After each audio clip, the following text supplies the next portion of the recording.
Yep.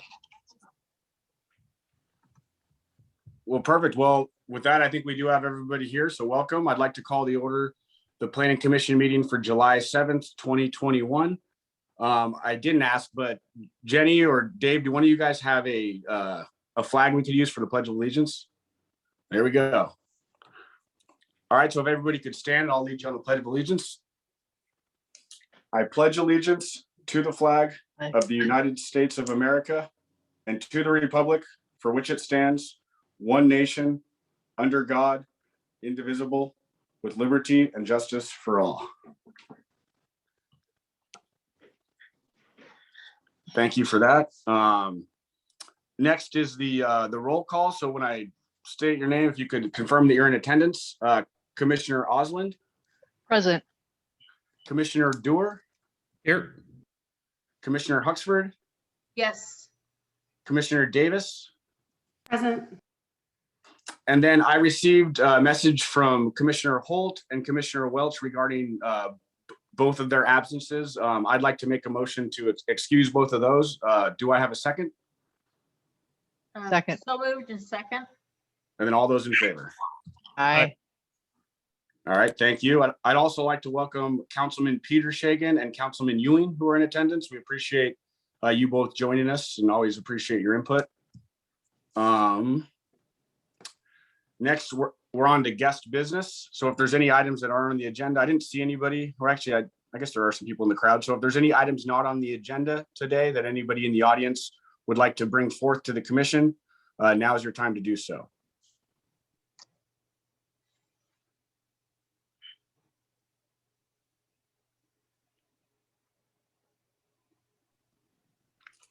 All right, hearing nothing, now we're on to the action items. We have two action items for the minutes since last time we didn't approve the previous meetings. So the first action item is to approve the minutes from June 2nd, 2021 from the Planning Commission from that day.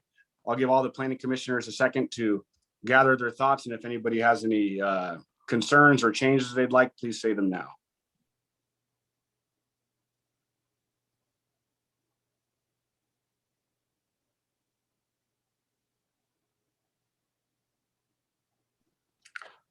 All right, hearing nothing, I'd like to make a motion to approve the minutes from the June 2nd, 2021 meeting as is. Do I have a second? Second. All those in favor? Aye. Aye. All right, now, sorry. Now on to the next action item, which is to approve the minutes from the June 19th, 2021 meeting. Again, I'll give all the commissioners a chance to review everything, and if anybody has any questions or changes, please bring them now.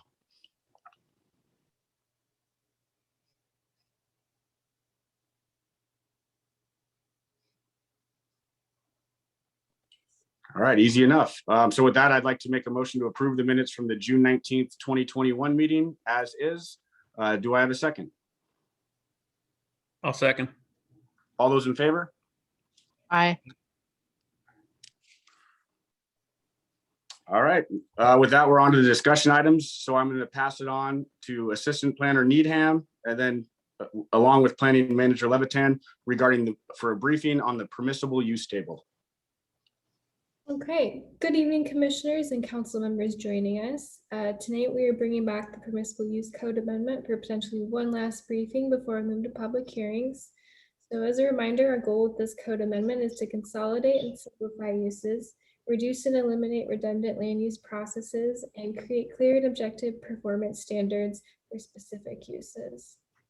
So over the past few months, we've filled in each of the three tables and completed fleshing out the footnotes. So just as a reminder, P means a use is outright permitted, A means a use requires an administrative conditional use permit, and C means that a use requires a conditional use permit and approval through a hearing examiner after a public hearing is held. We are also bringing back the sections in 1440 that come before the table, which we have been referring to as the preamble, and also several supplementary use standards in chapter 1444. All your comments have been added to these drafts, and our aim with both of these sections is to bolster our performance standards so that we can reduce the number of conditional uses and increase the number of outright permitted uses in our tables. The last attachment is new and you've never seen it before and shows a variety of sections we updated to maintain consistency with other sections of the code. The two largest sections being the parking table in 1472 and the definitions in chapter 1408. So some of these uses in the proposed use tables have been adjusted to be more in harmony with the existing parking standards. So before I move on, does anybody have any questions before we move on to the discussion items for tonight? Okay, hearing none, I will go ahead and go through each of the bullet points below. So we'll go through one by one at a time. So first on the list is storage facilities. This land use can be quite intensive and can provide only minimal employment generation. So we are proposing that storage facilities no longer be permitted in the public and semi-public zone. And required ACUP in the light industrial and general industrial zones. And the applicant would have to provide a market analysis that shows that other uses would not be economically feasible in those light industrial and general industrial zones. So does the commission have any comments toward this item in particular?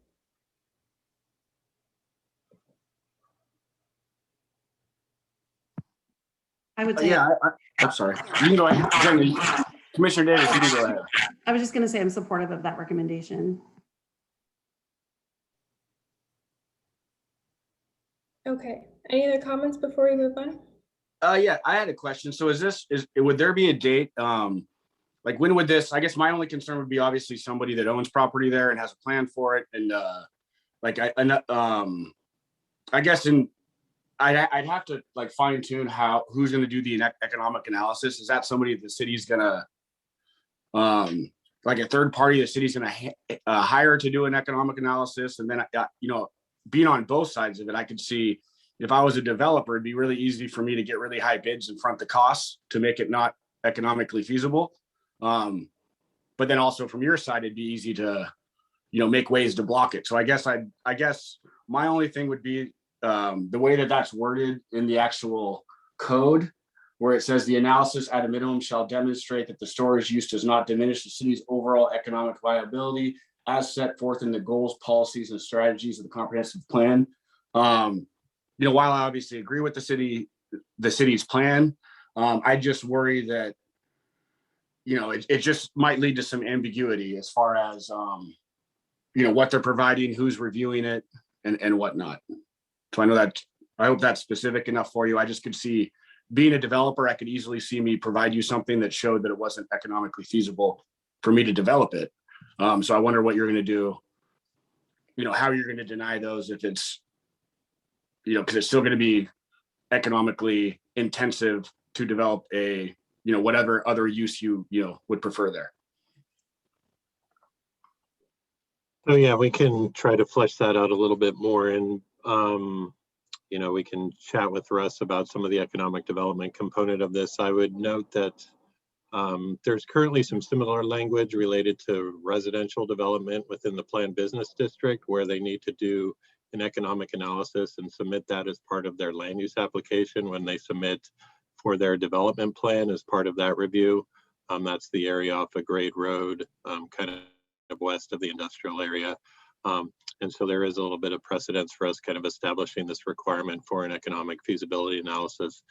It wouldn't be the city, as far as currently proposed, it wouldn't be the city preparing that. We would review that as part of our review of the application. And so if we need to provide a little bit more detail and kind of think through the specifics and just the level of detail that would need to be submitted as part of that analysis, we can definitely work on that language a little bit more and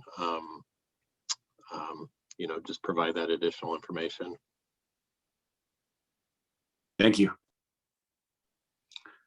Do any other commissioners have any other questions regarding the first bullet point?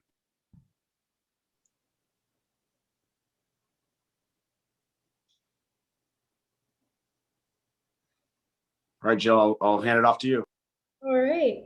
So secondly, we are proposing to require an ACUP for retail uses within the light industrial and general industrial zones. So given that the city does not have that much industrial land, how do commissioners feel about this change? Jill, can you go into just the outlines? Can you hear me, by the way?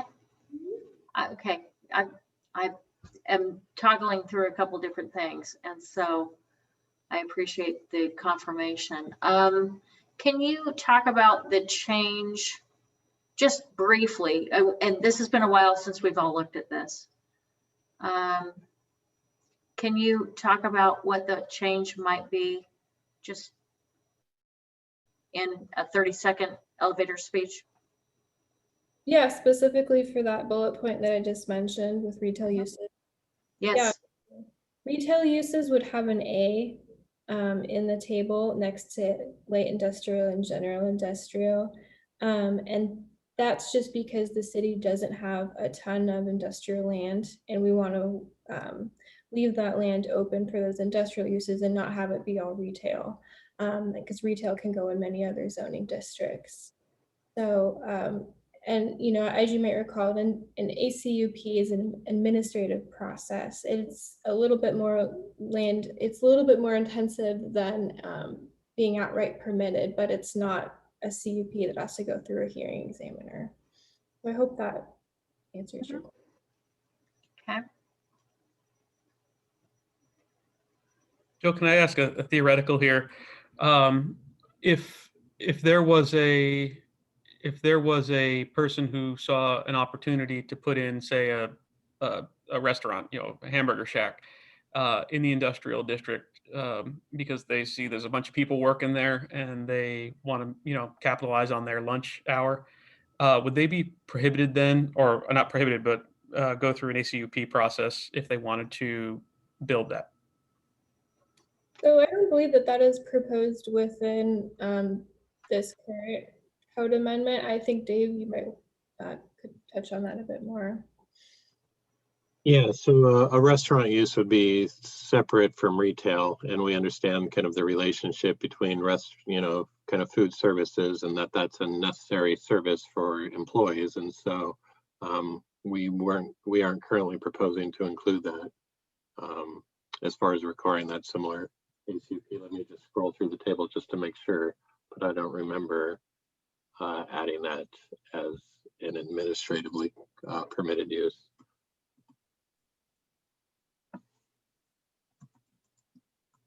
Okay, thanks.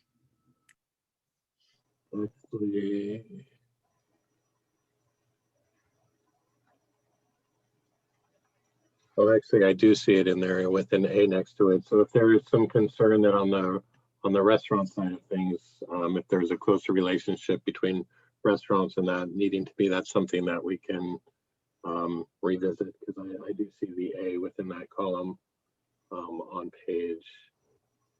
Oh, what page are we on?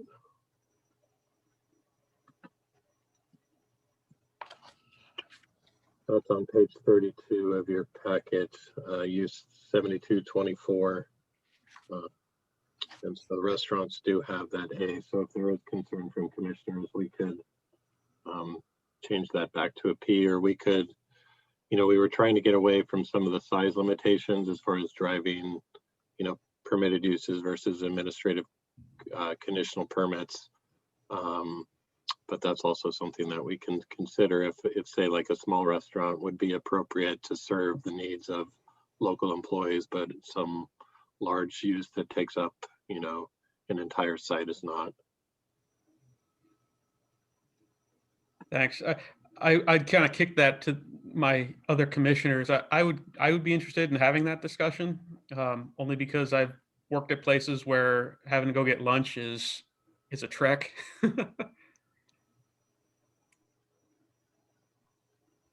And it's an interesting discussion, because having spent time in that area, especially with the only outlet onto 92 or on a 1-lane road, so you have to go all the way around, and then you got a school zone.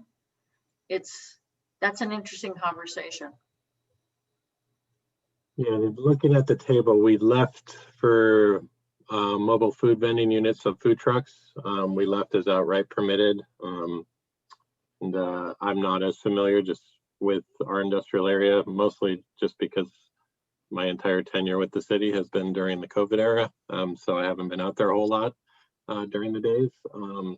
But I know in other places, where I've worked, that has become pretty popular within industrial areas as far as food trucks. I invite you anytime. Thank you.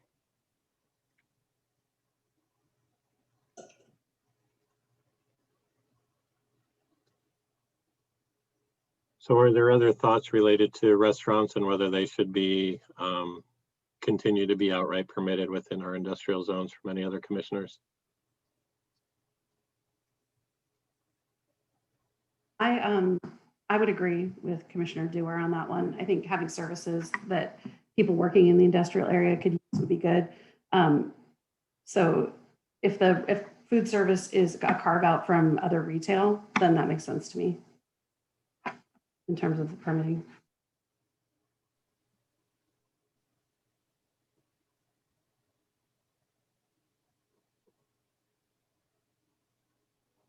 I second Commissioner Dewar, Commissioner Davis's sentiment as well.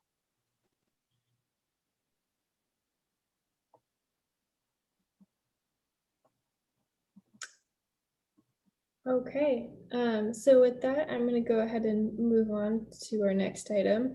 So detached single-family residences are currently allowed in the multifamily zone. So we are proposing removing this as an allowed use to focus on just multifamily uses. How does the commission feel about this change?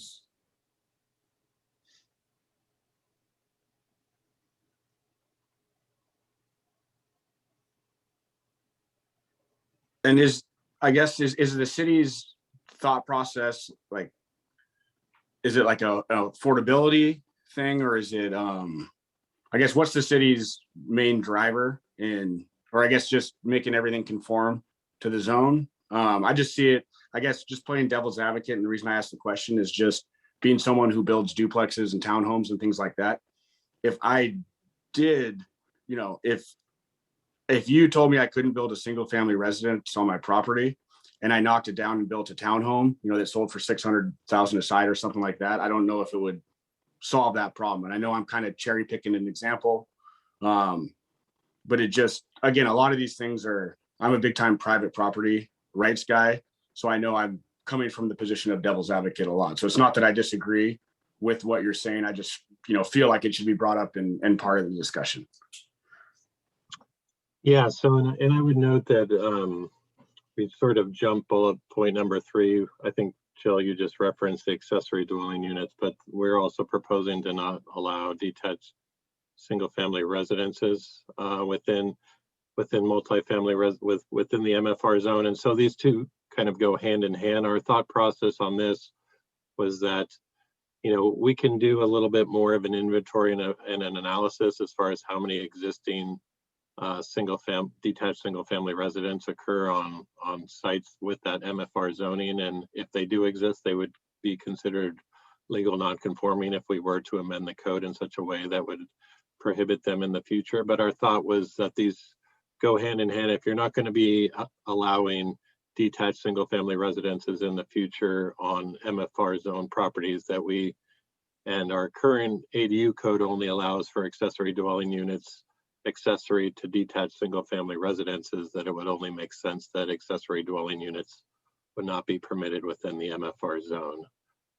And that would go even for properties, legal non-conforming detached single-family residences in the future would not be able to develop an ADU. And the thought on that is that we have similar to how we have a limited amount of industrial land. We haven't zoned a whole lot of land with that MFR designation. And so for the areas that are, they were zoned that way because they seem more appropriate for multifamily residential development.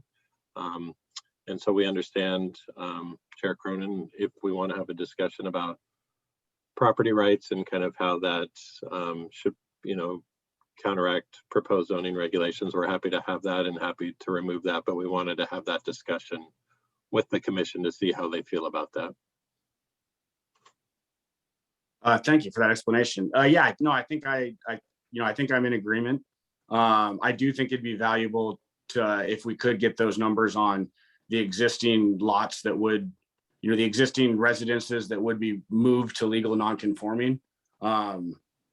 Yeah, I think that would help just bridge the gap between, what people have now and their plans for their property versus the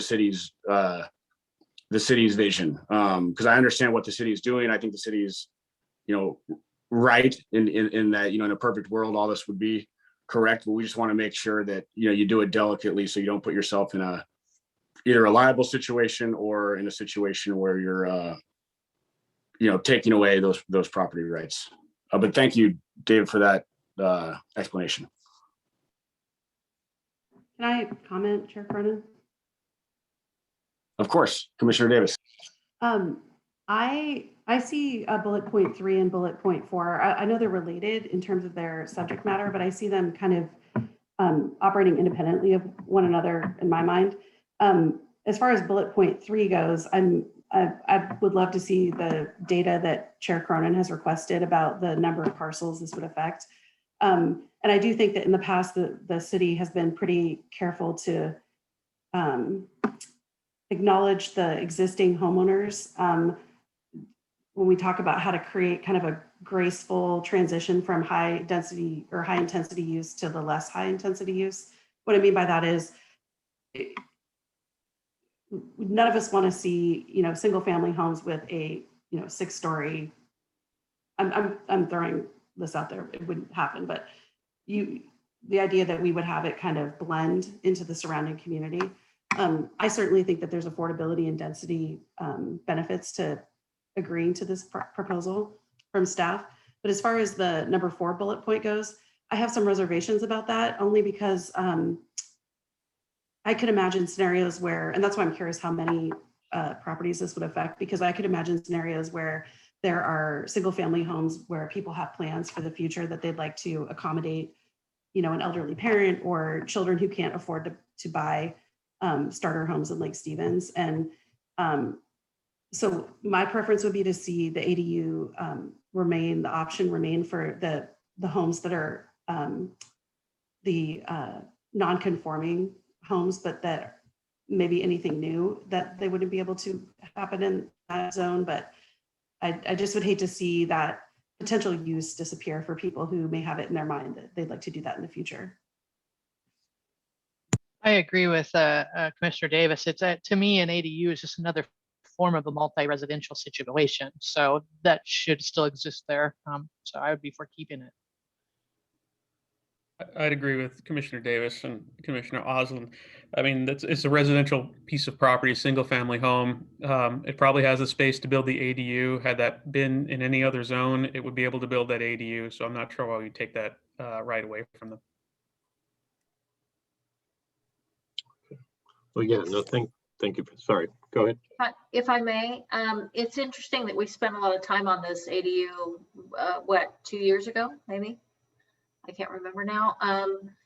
And vetted this, I thought, very, very well in a conversation that included certain applicants, and there were maybe 12.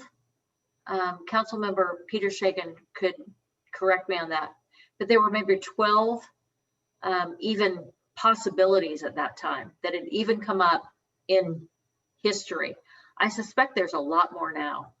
And so I would agree with my commissioners that have said, let's look at this one a little bit closer, because I think times have changed. Certainly land use has changed and property taxes have changed. The amount of money that you have to spend to own a piece of property in Lake Stevens is such that if you have the ability under the guidelines and with all of the stuff that goes on with that, I would want to see a little bit more on that one.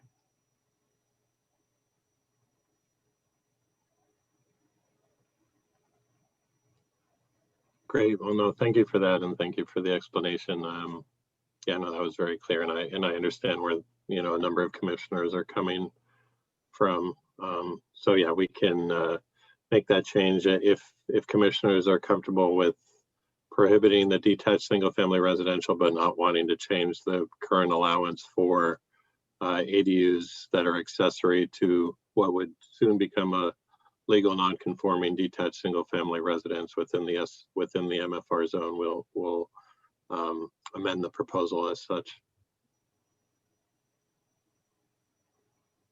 I don't necessarily agree to eliminating the detached single family residence. I want to see the data that Commissioner Cronin was mentioning so we can see what that effect might be.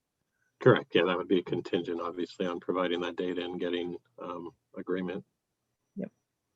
Great. Yeah, I'm not sure how you worded that. Sorry, Commissioner Osland. I think you and I are at the same place. How that was worded was not what we were saying. Okay, I apologize for misstating it then.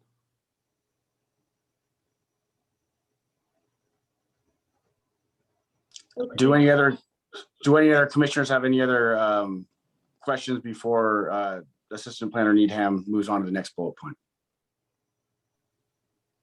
Do we know for sure what was happening with that last one, Chair?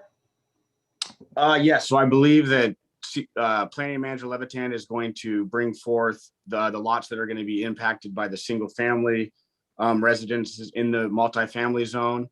And then he took into account as far as ADUs. Well, I guess Senior Planner Levitan, what regarding ADUs was that you were going to remove that? It seems like there's a consensus on the ADU side of things, whether or not we make any changes regarding single-family residences within the MFR zone, no matter what happens with that. And that's obviously going to be based on some additional analysis that we provide to the commission before the commission weighs in on their recommendation on that one. I heard general consensus that we should not prohibit ADUs within the MFR zone for existing single-family residences, or if they continue to be allowed for future single-family residences. Correct. Thank you for that. Does that satisfy as far as the commissioners who had concerns regarding those two bullet points? If you have any direct questions or anything to point out to Senior Planner or Planning Manager Levitan, please state it now before we move on to the next bullet point.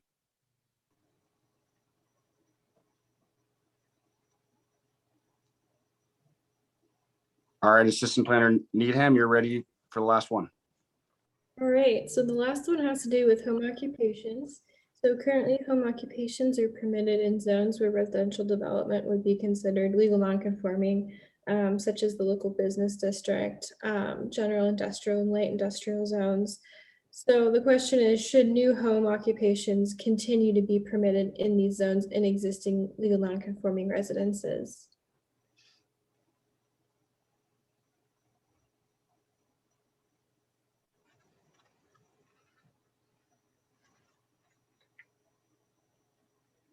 I don't think I personally see any issues with that one. Do any other commissioners have any concerns or direct comments about the home occupations? I'm supportive of this. I am absolutely supportive of this. There are some good families in some areas that they should be allowed to stay. So absolutely.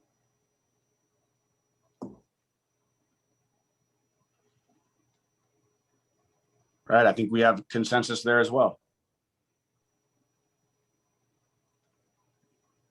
And I think we didn't include it within the question, and we've added in some of the zoning districts that were previously only included within our sub-area regulations and pulled those into the new updated tables. And those include the commercial district, which has a number of properties off of 20th that have existing single-family residences that were rezoned as part of the 20th Street sub-area plan. And so I guess if we're tackling these topics, I'll need to look through the application. Jill, do you remember, were we proposing to permit I'm assuming that we did not include those within the outright permitted, correct? I'll have to scroll through that. I don't believe we did. Yeah, so for situations like that off of 20th where they are included within the sub-area plan, so they were previously only addressed in chapter 1438, but we've now pulled them into 1440 just to provide a little bit more continuity between the two sections. What are commissioners' thoughts for zones like that, that have that kind of higher commercial use, but several of which have existing now legal non-conforming detached single-family residence on them? Should we continue to allow, or should we allow for home occupations? Because they were not previously allowed, because they were not previously addressed within the list of permitted uses in 1438.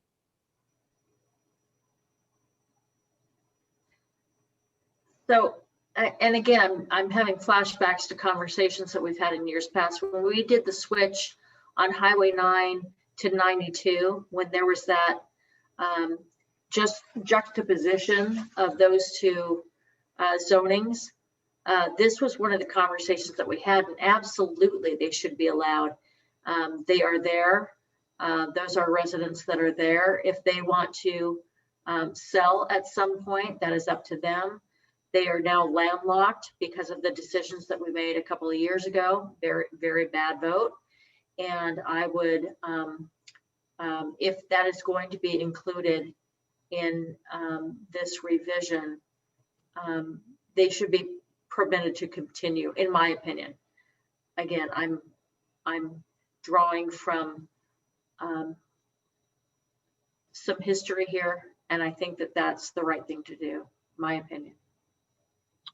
Yeah, and just to clarify, 1438 is currently silent on it, and the way that our code interprets permitted versus prohibited uses, if there's basically, if it doesn't outright say that it's outright permitted or administratively or conditionally permitted, then the assumption is that it's prohibited. So as we incorporate those uses, we'll want to obviously clarify that. And if the, we've heard from Commissioner Huxford, and so we would definitely be interested to hear from other commissioners if they agree that we should be permitting those within legal non-conforming single-family residences in those commercial zones. And then just to clarify, you're speaking about, like, I guess I'm confused on the process, or just I haven't dealt with the process before, but say you did not, and you decided not to allow for single families on 20th, would it be similar to like an eminent domain situation, or like what, I guess, how do you restrict them from maintaining their residence there?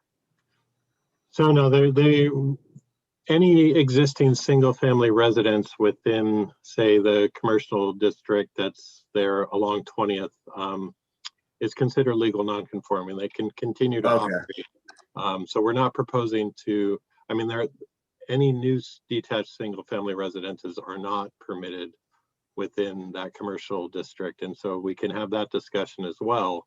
But that's something, as I mentioned, we currently don't address the business zones that are primarily within the boundaries of our sub-area plans. Those are currently just confined to chapter 1438. We're proposing to add those zones as columns to the permissible use table. So we're going to obviously need to fill in those columns with either a P, an A, a C, or leave it blank, which would mean that it's prohibited. And so we want to have that conversation. And we were not proposing to permit detached single family residences within those zones, because that's the way that we've been handling it within the sub area regulations in 1438, but we can have that discussion as well. We do have people that call in somewhat frequently on that, but I obviously wasn't here during the development of the sub area plans, but my understanding is that there was discussions, and that there would, that there was an understanding that there would be impacts on people within those zones, but ultimately the city's vision was to create some additional business district areas, and that's why that decision was made. Thank you.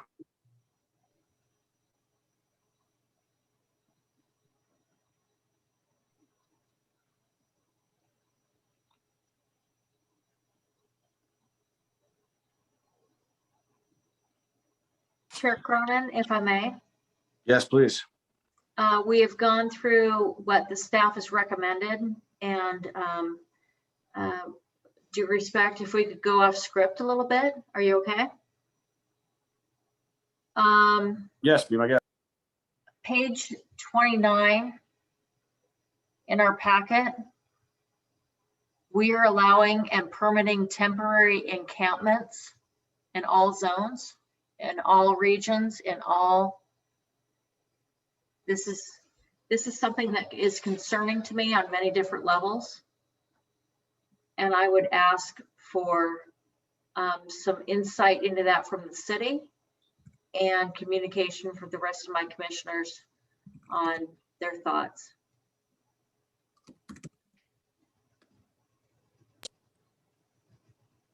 So yeah, that is a section of the code. I would have to look within the list of ordinances as far as when exactly that was updated, but that was something that came before, I believe, both the Planning Commission and the City Council somewhat recently. Jill, do you remember when that code became effective? But we were not proposing to make any amendments to that based on that the supplementary use regulations within 1444 are relatively recent. I can pull that up really quickly.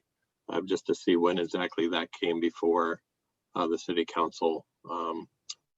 But we were not proposing any changes to that, but and that seems to be maybe a larger issue. If the Planning Commission as part of their work plan would like to revisit that, that might be something similar to tourist homes or some of the other areas where we're going to be focusing our efforts, kind of more detailed analysis on some of these potential code amendments. But let me pull that up real quick.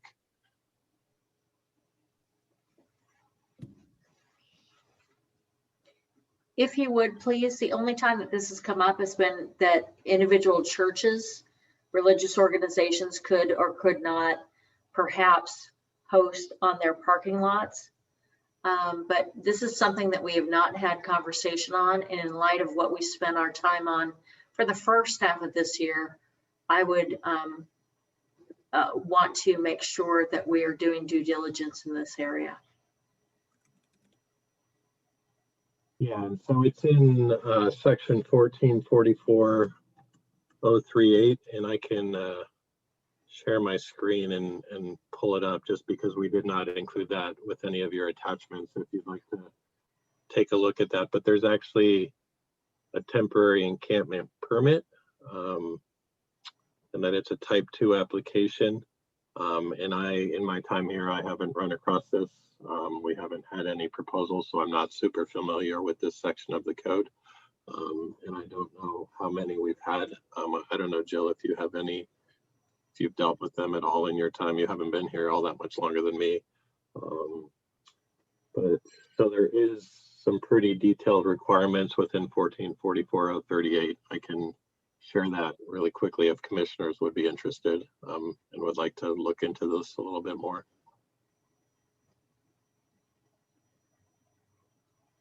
David, if I may, Gary Petersagan, City Council. Just looking at your matrix table, it talks about temporary encampments and it shows a subsection or a subnote of 10. It should say 11. Yeah, and there are definitely some footnotes. We were battling it out with Word late into Friday. So we need to clean some of those up or come up with some alternative to Bill Gates's masterpiece, because we were having some real battles on Friday. So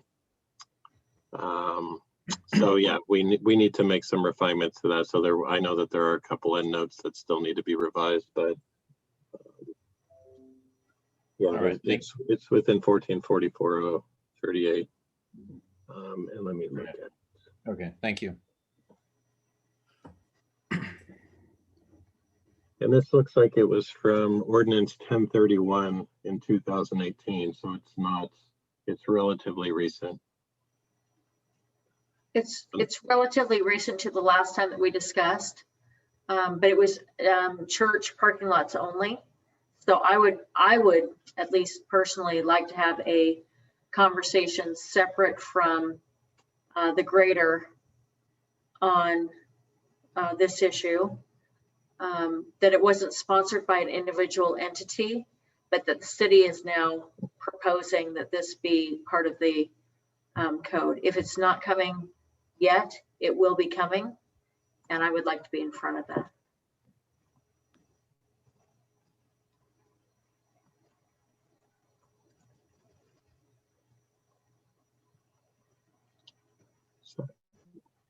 Let me look at it real quick. Hold on. But yeah, go ahead, Commissioner Durr.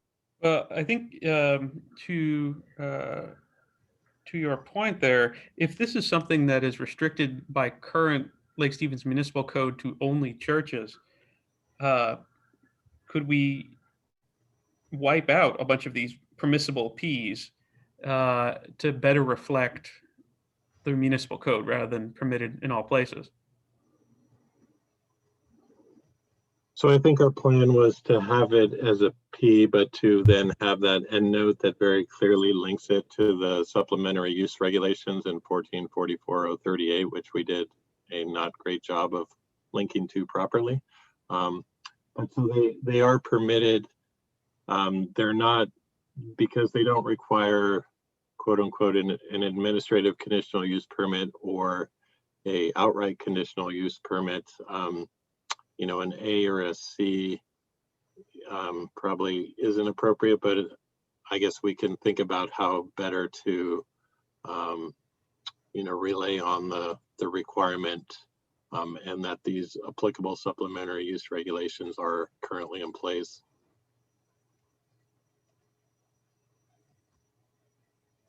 Maybe one option here is that you just merge all the boxes there and say that it is permissible based on the Lake Stevens Municipal Code rather than just a universal permissible in every box. So you have the space to type it out within the table itself. Okay, yeah, we can work on that and just how we can better graphically display that and convey that there are these requirements in all of these zones consistently, and that there are a lot of limitations on this particular proposed use.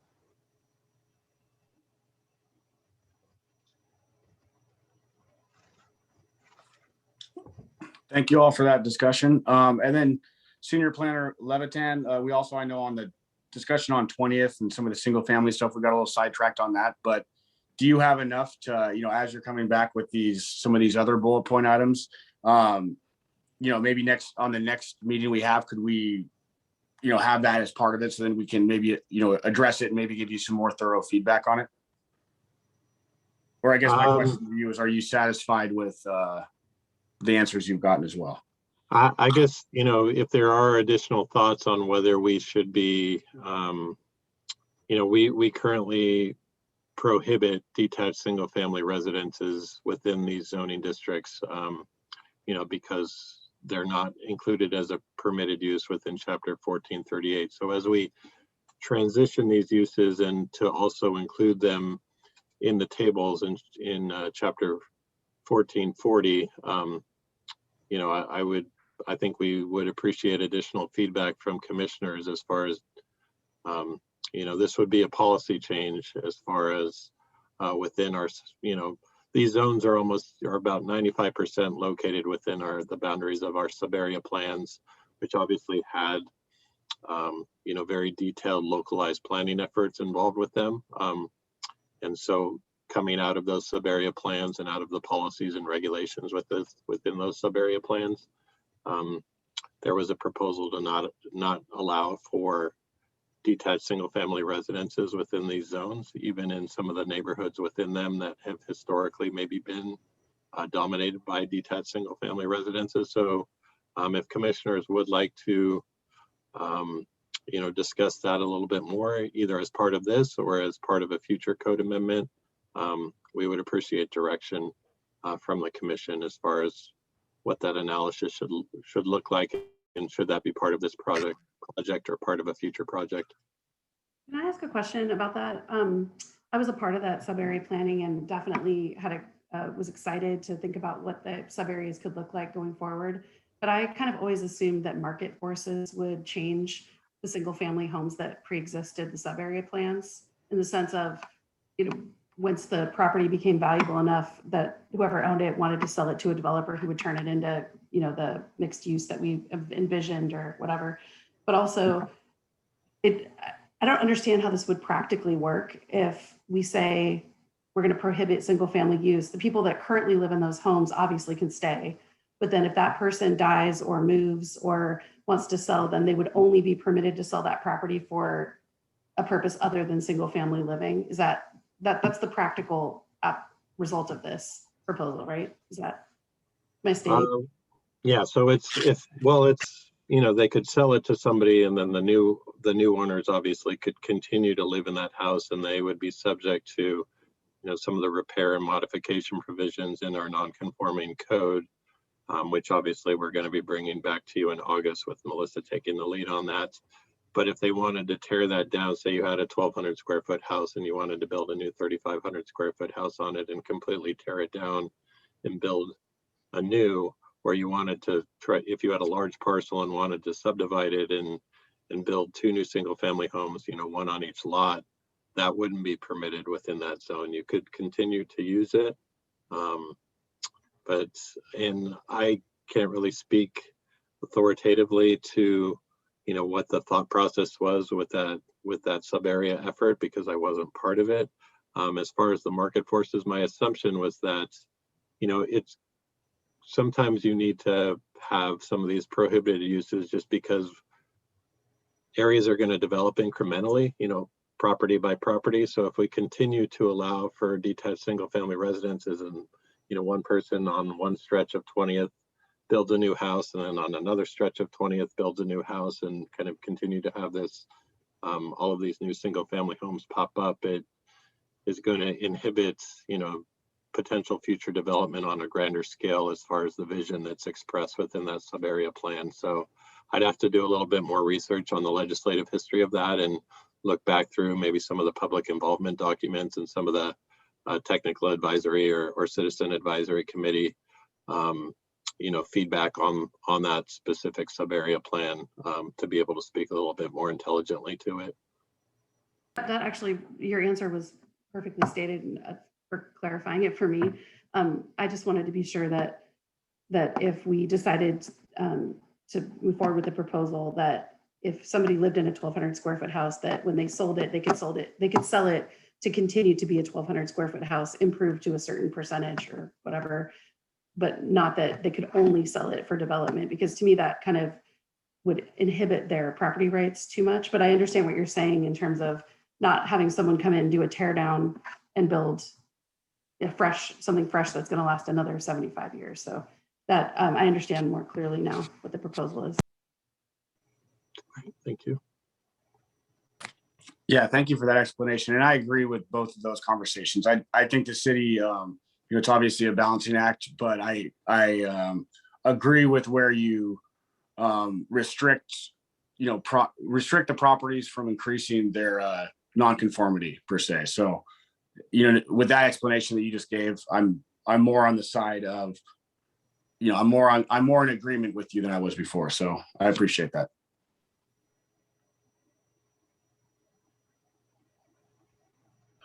Do any other commissioners have any other questions for us, Assistant Planner Needham or Planning Manager Levitan?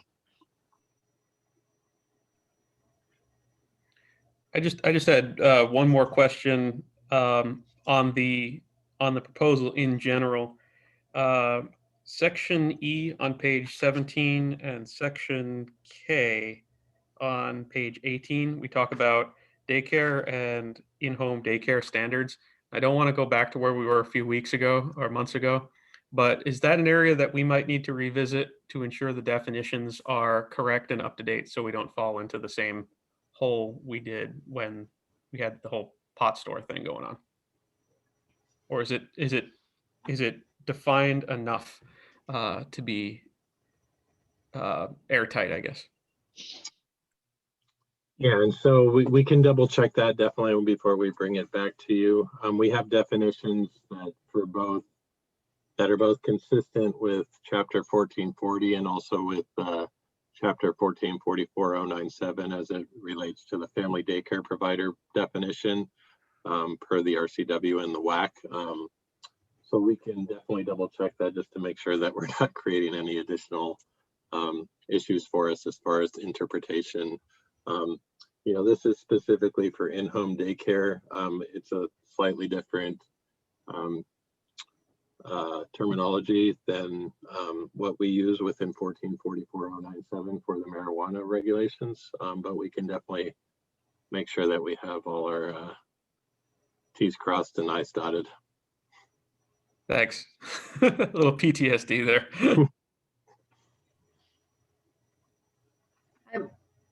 This is Janice, and I'm right along with you. I appreciate that. So this was the third and final briefing. Can you hear me, folks? We can. Okay, thank you so much. This, by the way, I'm not jumping. I just got word that we're not on the 7:30, so you're stuck with me because I'm not falling to my death in 30, 45 minutes. The conversation tonight lends itself, I think, to, and not to beleaguer this point, but there are some things that are outstanding that I would like to see personally cleaned up and vetted just a little bit more. So it's my request that if this is the third and final, that we make it the third and maybe one more. I think this needs to come back to us again. And I think that there's some feedback tonight that was constructive and historical, and that I hope staff would take upon themselves to follow up on. I think that there's some interesting nuances that can be, you know, that string needs to be pulled on a couple different things a little bit more. So my personal opinion. Thank you.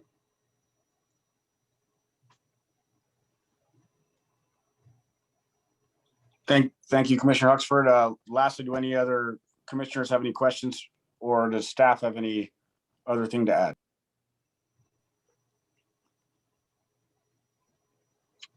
Yeah, so if other commissioners agree, we can definitely bring this back for a likely final work session instead of the public hearing on August 18th. We can, just as a reminder, commissioners are going to have a break. No second meeting in July and no first meeting in August. So we could bring this back, tighten it up, make sure that all the code sections are consistent, definitions. We can make sure that our endnotes actually are correct and linked to the proper sections of the code. Work on some of the hyperlinks and bring that back to you on August 18th. We're also proposing to bring back a work session likely at that meeting on the non-conforming code. So some of the issues related, to detached single-family residences or ADUs, there is going to be a concurrent discussion related to the non-conforming code that might be able to inform, some of the discussions related to the permissible use table.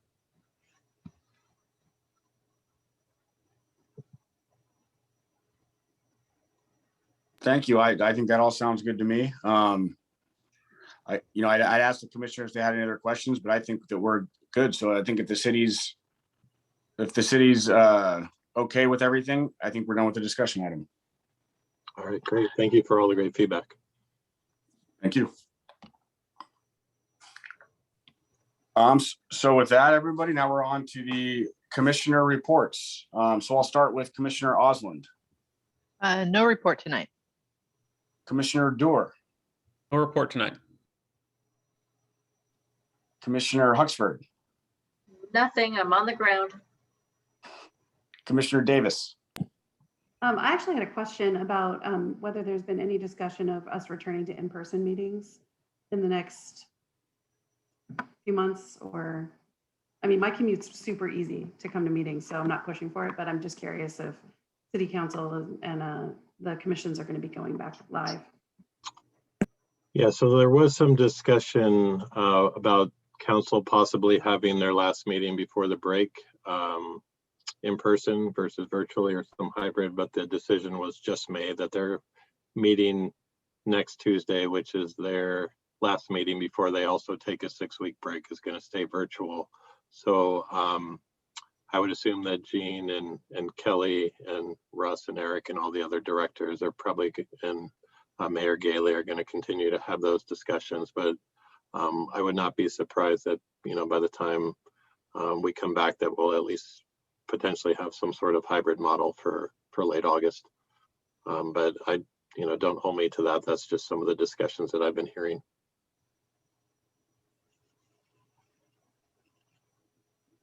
Thank you. And no report from Commissioner Cronin. So next on to the planning director's report. Is there anything for that? Senior Planner Levitan? I don't have anything in detail. Just a little bit of an update. The city council last night, we let Russ sit this one out just because he was at city council last night. They had a couple discussion items, planning out their next retreat, and then also had a discussion of the potential marijuana license fee, and had about a 45-minute to an hour discussion on that. That was led by Mayor Gailey and Director Wright. So I believe that that's going to be coming back for a future discussion to look at those potential fees. And so those were the two items that were on last night. And as I mentioned, the city council is also going to be following next Tuesday's meeting. They're going to be taking a break, I believe, until August 24th.